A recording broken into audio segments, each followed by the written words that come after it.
to go. Yeah! Yeah! Yahoo!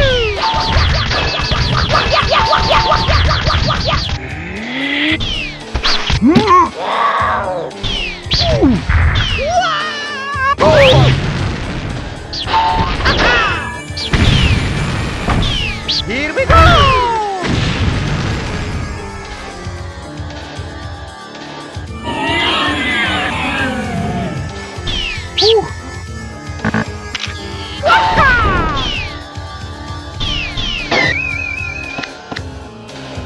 I'm tired.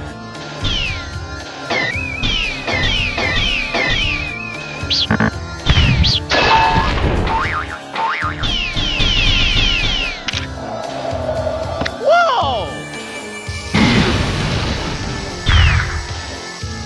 So long, Bowser.